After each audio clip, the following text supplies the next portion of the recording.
Ladies and gentlemen, hello. Welcome to MemeFactory. Thank you for coming. First, we have an honest-to-God question. Who wants pizza? Okay, ready? Okay, now keep your hands going. Oh, Jesus.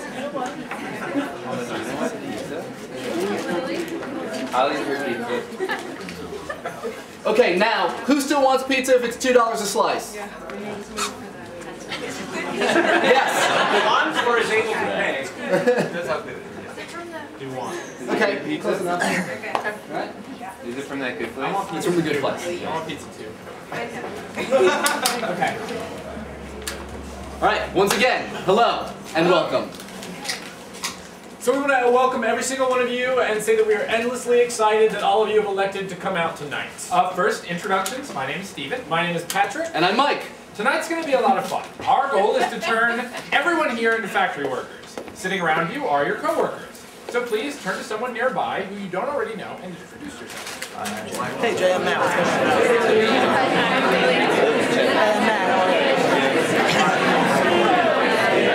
Hi guys, I'm Matt. Hi, what's going on, Matt?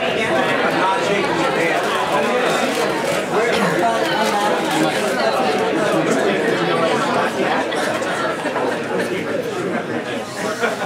So, as factory workers, you will not be producing materials, works of art, or products. Tonight, we're going to make memes. So, what is a meme? A meme is a unit of culture. It is an image, a practice, or an idea which travels between members of a community. Religion is a big meme.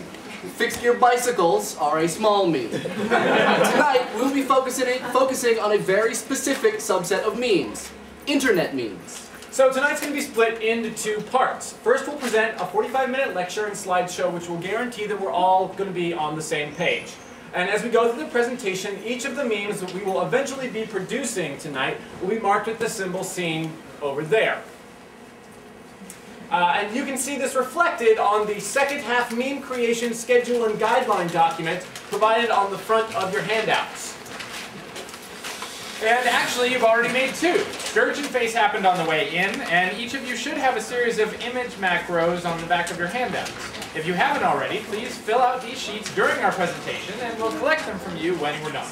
We'll explain more about the second half of the evening when we get there, but all you need to know for now is that it will probably last a little bit longer than an hour and will involve a whirlwind circus of meme creation. It will culminate in each and every audience member here contributing to a large-scale iteration of a well-known and super fun meme. So for those of you experienced with the following memes, tonight will be a celebration. For the noobs, it will be a crash course in internet dorkery of the highest order. But first, a short warning.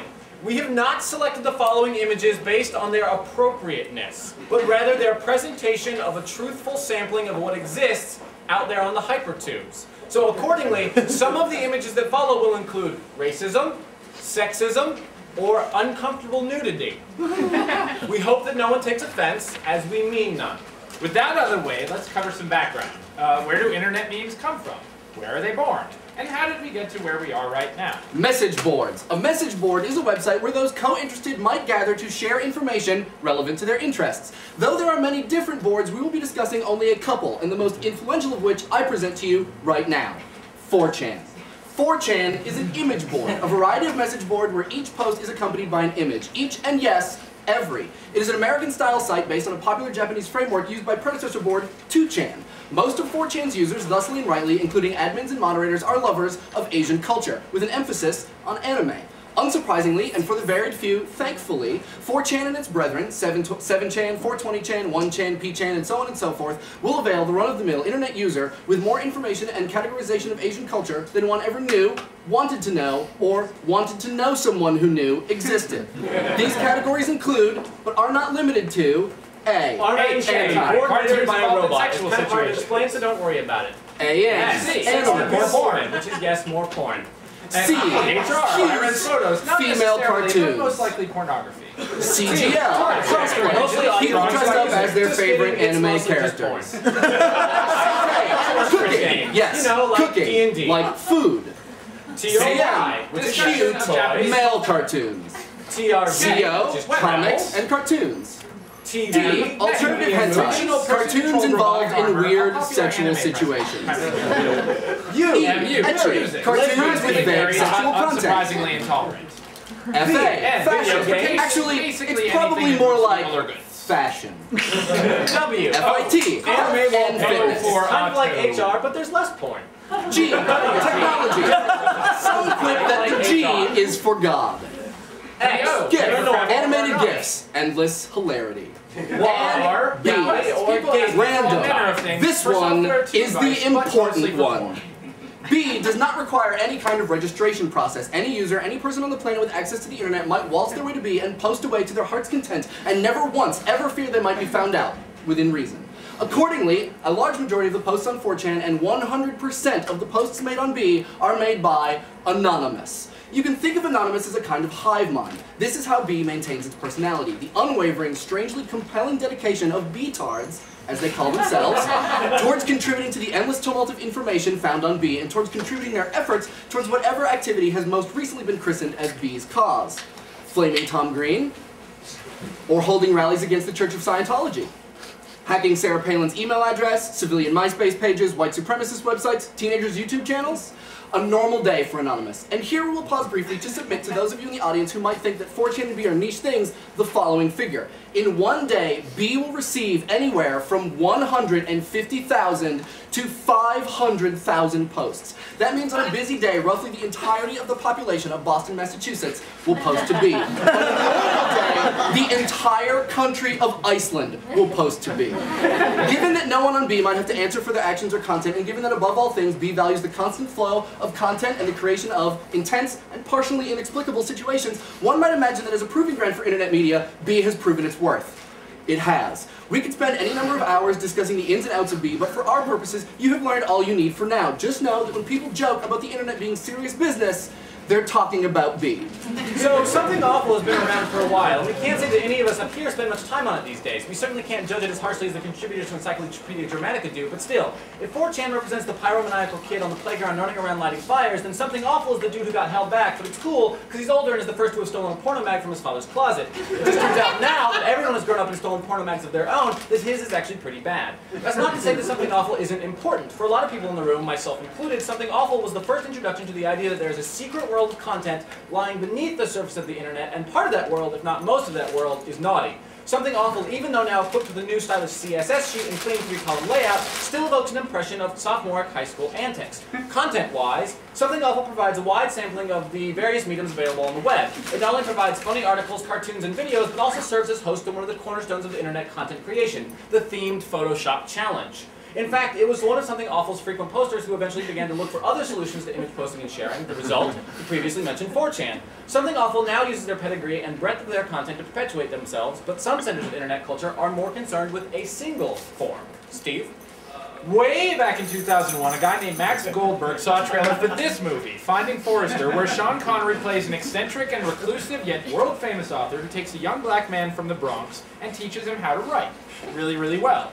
In the trailer is this little montage of Sean Connery encouraging our hero even as the evil English professor tries to tear him apart. The question concerning your most recent work isn't whether it's good. Punch the key! It's whether it's too good. Yes! You're the man now, dog! Get it? Because he's black? Anyway, Max Goldberg couldn't help himself. He bought a domain name and put up this website in response. You're the man now, dog. You're the man now, dog. You're the man now, dog. You're the man now. So once he put this up, people started responding to this, with the Zoom text, a picture, and some audio over the whole thing. For a while, Goldberg maintained a list of these sites, but eventually the list got so big that in 2004 he decided to make an Uber site for all of these things to live together and have a good time, with content creation tools, a rating system, and a searchable database that could be ordered by popularity. The site blew up like crazy when this one was published. So as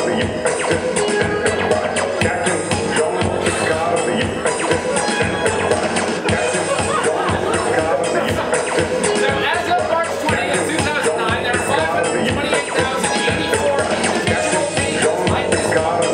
One of the users created a 3-minute-long music video listing many pop culture references to them on the site, sung to the tune of We Didn't Start the Fire by Billy Joel. We don't have time for that, so here's the whole video sped up 11 times more. Don't blink.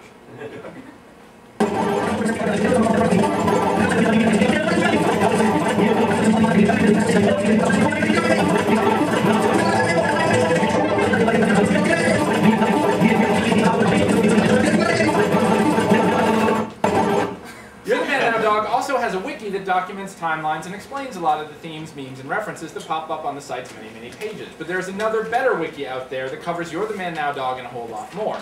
Encyclopedia Dramatica. This one covers almost all internet memes and mayhem.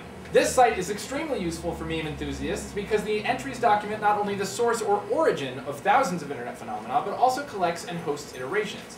So if you want to see a bunch of advice dog pics, well, boy howdy, do they have advice dog pics for you. One of the key differences between Wikipedia or something like it and Encyclopedia Dramatica is that they intentionally depart from detached scientific language and taxonomy and bring the tone in line with that of the content and phenomena that they catalog. For this reason, it can be argued that the entries themselves are iterations of the very memes they document.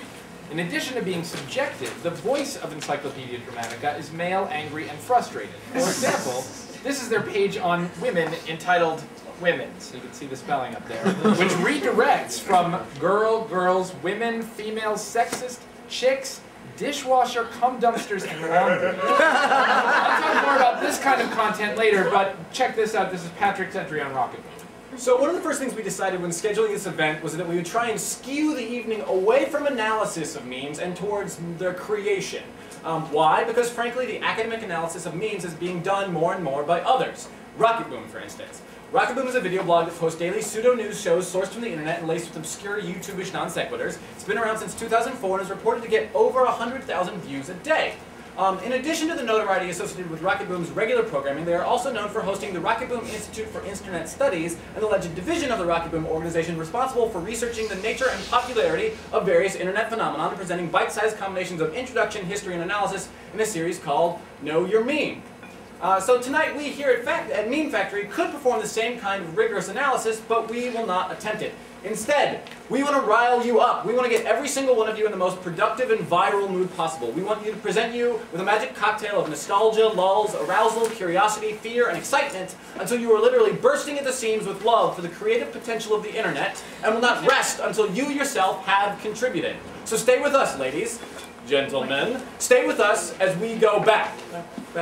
So I'm going to talk for a minute about very old memes. The oldest meme to make a crossover to the internet is chain letters.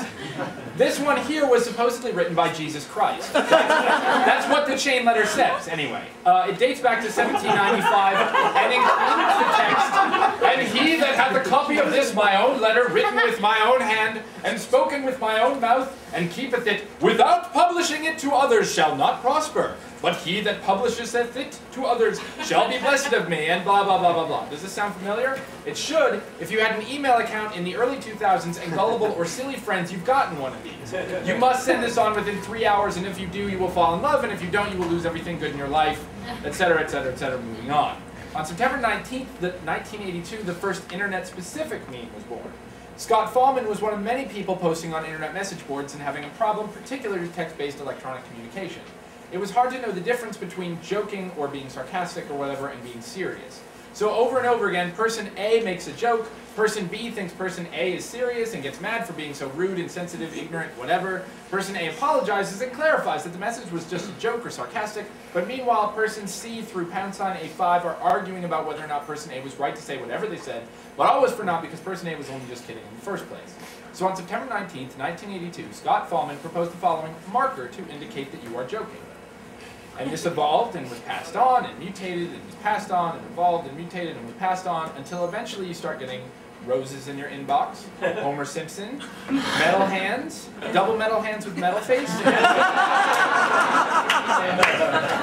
Right, so these emoticons are engaged to compensate for the flat, emotionless nature of real-time text-only communication. But other techniques have also developed to make up for its other shortcomings. For instance, the ubiquity of the chatting, typing, and texting has led to a need for speed of expression when using a keyboard. And so abbreviations began to creep with increasing certainty into the language of the web, and subsequently the language of everyday life. These abbreviations, combined with other idiosyncrasies like the emoticons, all add up to what we now call net speak.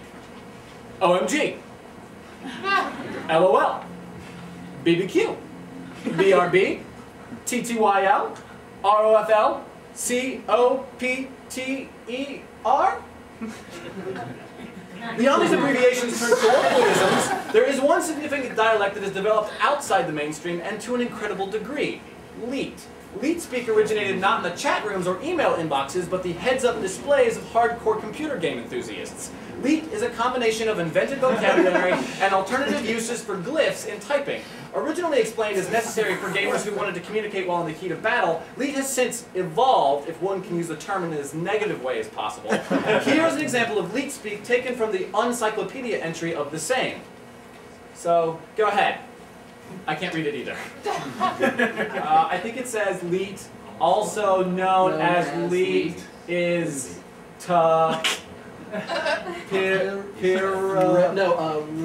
prime Method.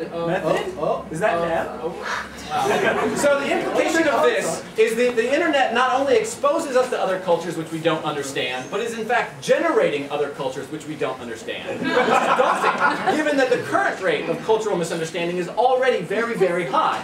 Take, for instance, Yata. Yata was a popular streaming video on the internet before the internet even had streaming videos. This was roughly 5 years previous to YouTube, back in the days of Real Player. Yata, by today's standards, is boring. It's an example of cross-cultural memes with which we have sort of lost interest. The novelty of global information transfer has worn off. It's not rare to see content from all around the globe on any given day. We do feel, however, that Yata deserves a special place in history as an earlier internet meme. For this reason, we'll be watching the entirety of Yata sped up alongside other boring memes, so we might just go ahead and get them out of the way.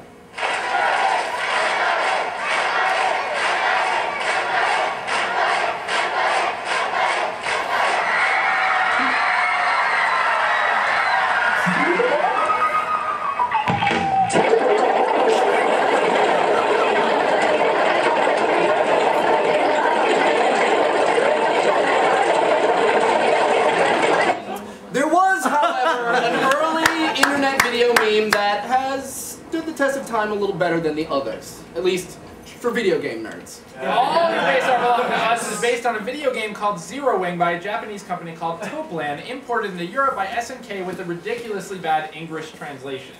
People took a single line from the translation and photoshopped it into all sorts of images. Here is a video remix of some of those images.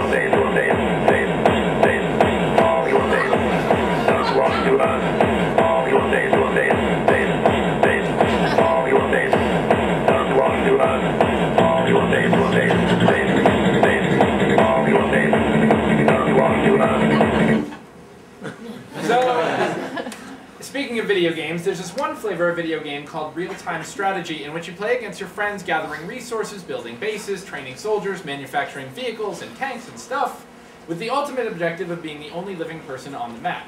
So one day, on the forums of Something Awful, someone posted a screen capture of one of these games, Command & Conquer Red Alert 2, with the caption, "I am in your base killing your dudes," which mutated into all sorts of plays on that phrase, retaining the original core meaning of something like, "I'm fucking your shit up."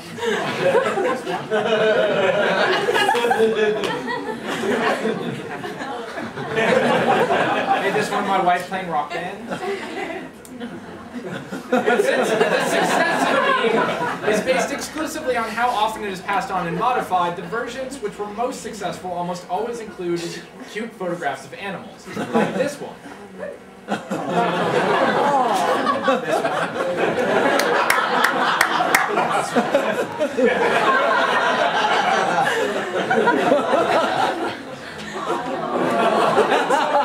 Many of the world's most successful memes feature cute pictures of animals and a bit of text.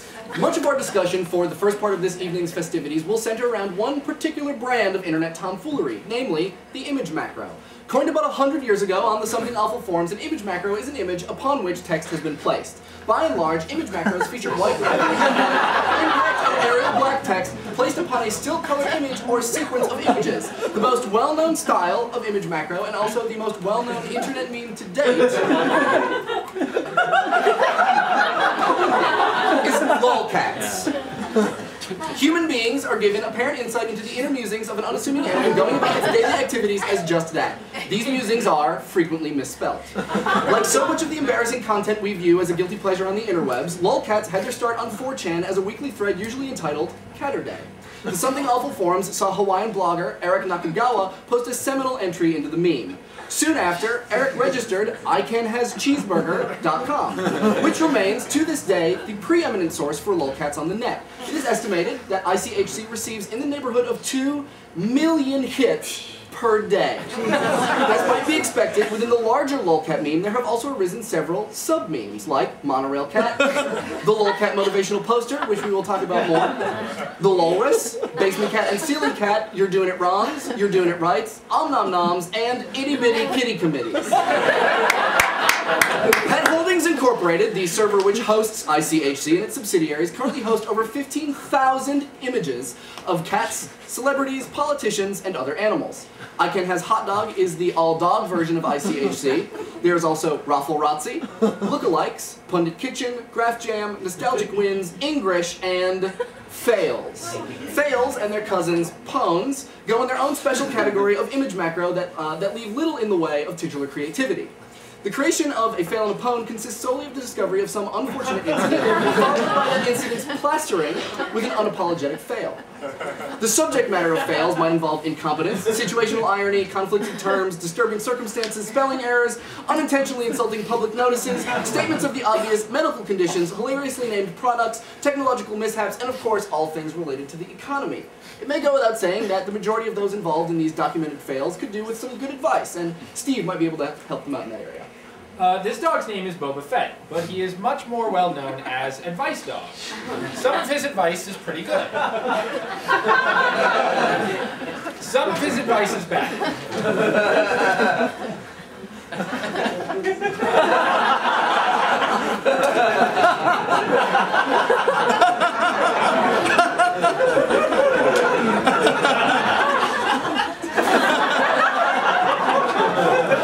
Sometimes it's a mix of good advice,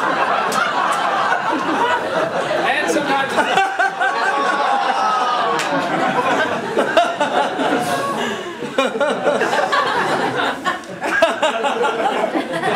there are also quite a few variations, like Apathy Dog, Courage Wolf, Politically Neutral Dog, and Depression Dog. Alright, so the pattern at this point in time seems clear. The internet is a place where messages and images get passed from person to person to person with incredible frequency. And people are summarily excited to have their images and words have meaning, especially when combined. Therefore, people combine images with words that make them funnier than they were before. And it is, of course, all for the lulz. All of it. But putting images and words together to generate laughter was happening way before the internet. The lulz have always been with us, just different when compared to the current state-of-the-art versions. What do I mean? In 1985, Mac Anderson found Successories, a company based on his personal love of motivational quotes. This moment defines each and every person in this room's conception of the answer to the question, what is a motivational poster?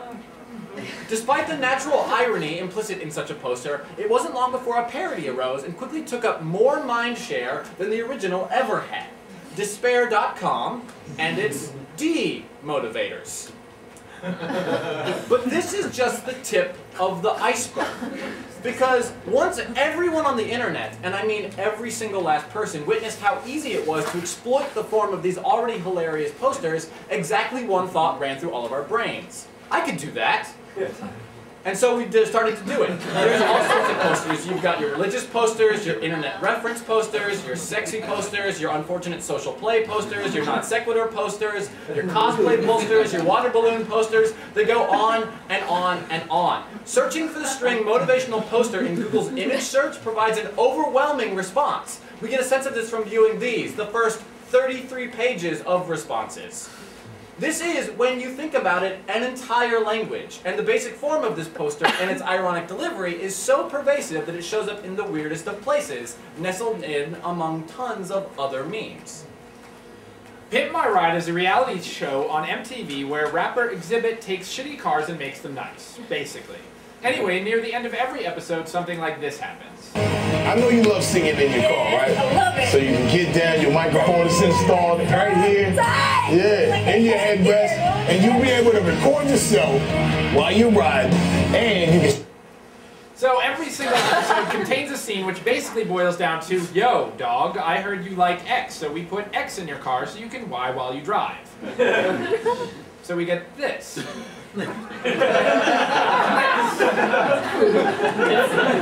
And this.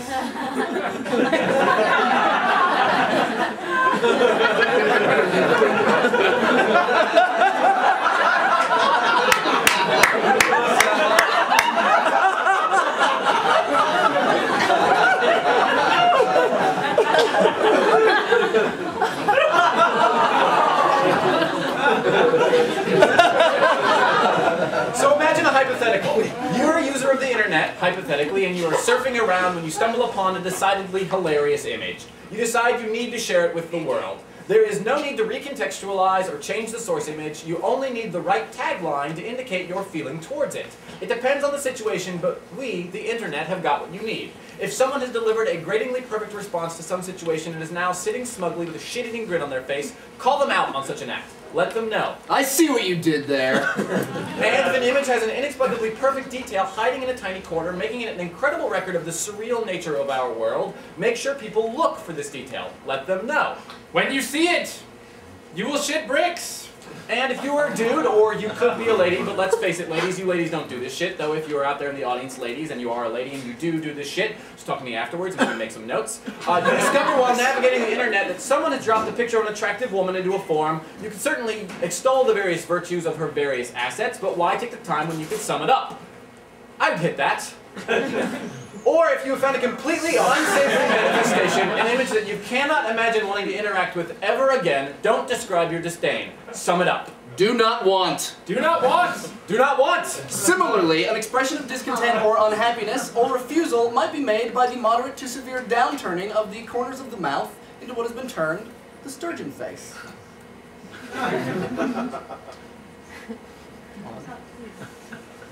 And here, actually, we reach a divide. We conclude this section, the section which requires the finding of images and the plastering of them with text, admittedly an easy affair, and move on to the second part of our image-related memes. The following memes require a bit more skill, and even perhaps some sheeping? Take, for instance, the oft-photographed. Were one to attend a specific party or gain access to a specific Flickr account, one might notice some shocking similarities in a given set of photos.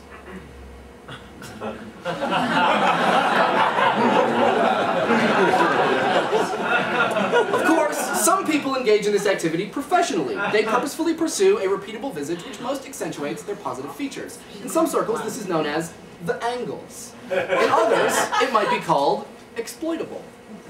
So discovering that funny picture and posting it is the simplest way to experience lulz. Adding an appropriate image macro is the next level of difficulty, and now we've seen that there are some memes that you can't make unless you know how to use Photoshoop. And once you know how to employ the shoop, then one starts looking for a new class of images. One begins to search for the content that is, exploitable. Exploitable is a term that came from 4chan. There's a word replace script on 4chan that changes any instance of the word knows to exploitable, thus turning despair into opportunity. Now, exploitable is the battle cry for the most common iterative visual art of the internet. Once an image is labeled either explicitly or implicitly as being exploitable, it often quickly spirals out of control. For reference, we present Mosh Girl. So here's the original, and here are the rest.